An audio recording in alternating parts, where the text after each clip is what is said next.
नमस्कार दोस्तों, आपका एक बार फिर से स्वागत है व्रत की महिमा पर। आज हम बात करेंगे माँ शैलपुत्री की, उन दिव्य देवी की जो नवरात्रि के प्रथम दिन पूजी जाती हैं, जिनकी कृपा से भक्तों का जीवन मंगलमय बनता है।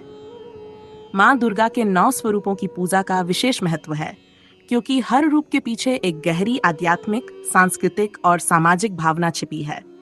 माँ शैलपुत्री यानी वह देवी जिन्होंने पर्वतराज हिमालय के घर जन्म लिया, इसीलिए वे शैलपुत्री कहलाती हैं। उनकी भव्य छवि वृषभ पर आरूढ़, एक हाथ में त्रिशूल और दूसरे में कमल, भक्तों को असीम शांति और शक्ति का एहसास कराती है। यही माता सती भी हैं, जिनकी कथा अत्यंत करुणामयी और प्रेरणादायक है। एक बार प्रजापति दक्ष ने एक भव्ययज्ञ का आयोजन किया। सारे देवताओं को निमंत्रण भेजा गया, परंतु भगवान शंकर को नहीं बुलाया गया। सती, जो दक्ष की पुत्री और शिव की अर्धांगिनी थीं, इस उपेक्षा से विचलित हो उठीं।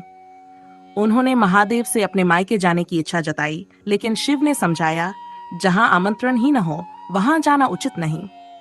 पर सती का मन व्याकुल था, वे किसी भी स्थिति में वहां जाना चाहती थीं। आखिरकार भगवान शंकर ने उन्हें अनुमति दे दी। जब सती अपने पिता के घर पहुंची, तो माँ ने तो स्नेह दिया, पर बहनों ने तिरस्कार किया, उपहास उड़ाया।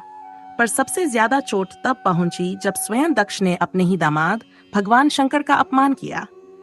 सती अपने आराध्य, अपने स्वामी, अपने जीवन की अस्मिता का यह अपमान सहन न कर सकी। उनका हृदय जल उठा और उन्होंने उसी यज्ञ की अग्नि में स्वयं को समर्पित कर दिया। जिस क्षण सती ने अपने प्राण त्यागे, वह केवल एक नारी का बलिदान नहीं था, वह प्रेम, स्वाभिमान और भक्ति की चरम सीमा थी। शिव यह सुनकर विक्षिप्त हो उठे।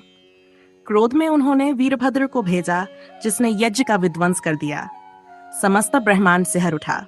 सती तो चली गई, पर उनका प्रेम, उनकी शक्ति, उनकी भक्ति अमर हो गई।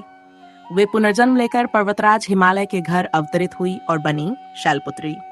पर्वतराज की ये पुत्री, जिन्होंने घोर तपस्या करके फिर से भगवान शंकर को पति रूप में प्राप्त किया, वही है माँ पार्वती, वही है हेमवती। वे केवल शक्ति नहीं, वे समर्पण की मूर्ति हैं, वे प्रेम की पराकाष्ठा हैं, वे सृष्टि की आधारशिला हैं। उनकी उपासना करने से साधकों को अटूट आत्मबल और संयम प्राप्त होता है। जो भक्त सच्चे मन से मां शैलपुत्री की आराधना करते हैं, उन्हें जीवन में अडिग विश्वास, अपार धैर्य और शिव कृपा का आशीर्वाद प्राप्त होता है। मां शैलपुत्री की इस कथा से हमें त्याग, निष्ठा और आत्मबल की सीख मिलती है। उनके चरणों में बारंबार वंदन है। जय मां शैलपुत्री।